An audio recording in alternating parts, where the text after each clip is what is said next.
Morning children. आज हम लोग एक फूल की चाह कविता में आगे की पंक्तियों की व्याख्या पढ़ेंगे। तो आओ पढ़ें। मेरे दीप फूल लेकर वे अम्बा को अर्पित करके, दिया पुजारी ने प्रसाद जब आगे को अंजलि भर के, भूल गया उसका लेना झट, परम लाभ सा पाकर मैं, सोचा बेटी को माँ के ये पुण्य पुष्प दूं जाकर मैं। तो आओ बच्चे इसे समझते हैं। अम्बा देवी माता को कहा गया है। अर्पित का अर्थ है भेंट करना, चढ़ाना। अंजलि का क्या अर्थ है बच्चों? दोनों हाथ के दोनों हथेलियों का संपुट, मतलब जब दोनों हथेलियों को हम लोग मिलाकर जोड़कर जब ईश्वर को फूल चढ़ाते हैं, प्रसाद चढ़ाते हैं, तो वो दोनों हथेलियों को का संपुट। तो आओ पढ़ें। यहाँ इन पंक्तियों में कवि सियाराम शरण जी क्या कहते हैं। तो बच्चों, इन पंक्तियों में कवि सियाराम शरण गुप्त जी मंदिर में पूजा की प्रक्रिया एवं पिता के अंदर उठी भावना का वर्णन किए हैं। तो बच्चों, पिता कहते हैं कि वे दीप फूल लेकर मंदिर पहुंच गए। दीप फूल लेकर वे अम्बा को अर्पित करके तो पहुंच गए वो चढ़ाने के लिए, पूजा करने के लिए। तो पुजारी ने उनके दीप फूल देवी को अर्पित किए तथा देवी के चरणों में अर्पित फूल उठाकर जब पुजारी ने पिता को दिया तो पिता अत्यंत ही प्रसन्न हो गए। क्यों प्रसन्न हो गए बच्चों? क्योंकि उनकी बेटी सुखिया ने वही इच्छा की थी, वही मांग की थी, एक फूल की। तो अम्बा को अर्पित करके देवी माँ को चढ़ाकर पुजारी ने प्रसाद स्वरूप उनको चढ़ा हुआ फूल दिया तो पिता अत्यंत प्रसन्न हो गए। दिया पुजारी ने प्रसाद जब आगे को अंजलि भर के, मतलब फूल के साथ पुजारी ने प्रसाद भी दिए। तो आओ इसे समझते हैं। पुजारी ने अंजलि भरकर पिता को प्रसाद दिया, लेकिन फूल पाने की खुशी में पिता प्रसाद लेना ही भूल गए बच्चों। भूल गया उसका लेना झट, परम लाभ सा पाकर मैं, मतलब वो ईश्वर के फूल रूपी प्रसाद को पाकर वो इतने प्रसन्न हो गए कि जो पुजारी ने अंजलि भर के प्रसाद दिया उसको लेना पिता भूल गए। पिता को वह फूल ही ईश्वर का प्रसाद लगा बच्चों। वे बस यही सोच रहे थे कि जल्द से जल्द घर पहुंचकर अपनी बीमार बेटी को पूजा का यह पुण्य पुष्प देंगे ताकि सुखिया क्या हो जाएगी, जल्दी से स्वस्थ हो जाएगी। सोचा बेटी को माँ के ये पुण्य पुष्प दूं जाकर मैं। आओ बच्चों आगे पढ़ते हैं। ध्यान देना बच्चों। सिंह पौर तक भी आंगन से नहीं पहुंचने मैं पाया, सहसा यह सुन पड़ा कि कैसे यह अछूत भीतर आया। पकड़ो देखो भाग न जावे, बना धूर्त यह है कैसा, साफ स्वच्छ परिधान किए हैं भले मानुषों के जैसा। तो बच्चों आओ इन पंक्तियों को समझते हैं कि कवि सियाराम शरण जी इन पंक्तियों में क्या कह रहे हैं। सिंह पौर का अर्थ समझो बच्चों। सिंह पौर का अर्थ होता है मुख्य द्वार।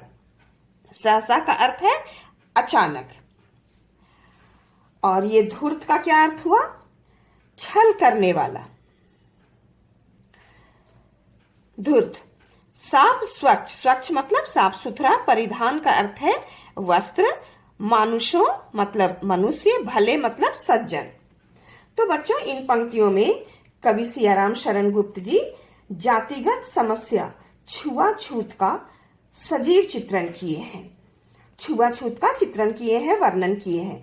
तो बच्चों यहाँ पिता कहते हैं कि अभी मैं फूल लेकर मंदिर के बाहर जाने के लिए मुख्य द्वार तक पहुंचा भी नहीं था कि अचानक उन्हें सुनाई पड़ा। सिंह पौर तक, मुख्य द्वार तक अभी मंदिर से वो पहुंचे भी नहीं थे बाहर जाने के लिए कि अचानक उनके कानों में सुनाई पड़ा। क्या सुनाई पड़ा बच्चों? कैसे यह अछूत भीतर आया। तो ये कौन कह रहे हैं? मंदिर में जो लोग हैं और भक्त हैं ऊंचे जाति के लोग। तो क्या सुना उन्होंने? यह अछूत मंदिर के भीतर कैसे आ गया। वहां उपस्थित लोग क्या कह रहे थे कि इसे पकड़ कर रखो, कहीं भाग न जाए। पकड़ो, देखो, भाग न जावे। वो लोग कह रहे हैं, चिल्ला रहे हैं कि जल्दी से पकड़ लो, कहीं भाग न जाए।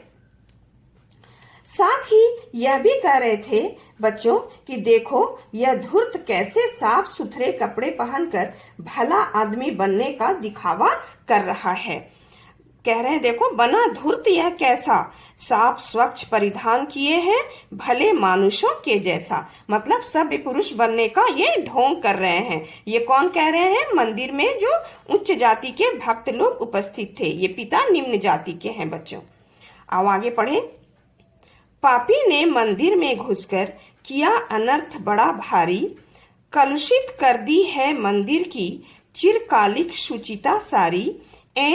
क्या मेरा कलुष बड़ा है देवी की गरिमा से भी, किसी बात में हूं मैं आगे माता की महिमा के भी। तो बच्चों आओ इसे समझते हैं, क्या कह रहे हैं सिया राम शरण जी। पहले यहाँ देखो शब्दार्थ देख लेते हैं। तो यहाँ अनर्थ का क्या अर्थ है? अनर्थ का अर्थ है यहाँ भयंकर पाप, कलुषित, अपवित्र, चिरकालिक, पुराने समय से बनाई हुई, शुचिता, पवित्रता, कलुष, पाप, गरिमा, महिमा। तो आओ बच्चों समझें। इन पंक्तियों में कवि सियाराम शरण गुप्त जी छुआछूत मानने वाले लोगों एवं पिता की मनोदशा का वर्णन किए हैं। तो पिता कहते हैं बच्चों आगे कि सबने कहना शुरू कर दिया कि वे पापी हैं तथा मंदिर की वर्षों की पवित्रता उन्होंने नष्ट कर दिया है। किया अनर्थ बड़ा भारी मंदिर में घुसकर, ये वो लोग कह रहे हैं कलुषित कर दी, मतलब अपवित्र कर दिया मंदिर को ये व्यक्ति घुसकर। चिरकालिक मतलब पुराने समय से जो मंदिर की शुचिता थी, पवित्रता थी, उसको उन्होंने अपवित्र कर दिया। तो पिता सोचते हैं बच्चों क्या मेरा कलुष बड़ा है, कि क्या कहते हैं कि मेरा पाप इतना बड़ा है। आगे समझो क्या कह रहे हैं पिता। तो अर्थात उनके प्रवेश से मंदिर अपवित्र हो गया उन लोगों के अनुसार। तो दूसरी ओर बच्चों पिता सोचते हैं कि क्या मंदिर में आने का उनका पाप देवी से भी बड़ा है। पुनः बच्चों वे सोचते हैं कि देवी के महत्व से बढ़कर किसी की महिमा नहीं होती, तो उसके अंदर में प्रवेश करने से मंदिर अपवित्र कैसे हो गया।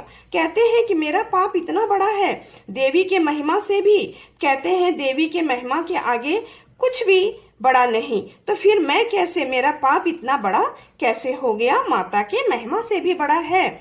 वो सोचने पर विवश हो रहे हैं बच्चों। तो बच्चों हम लोग अभी ही कंटिन्यू करेंगे नेक्स्ट वीडियो में।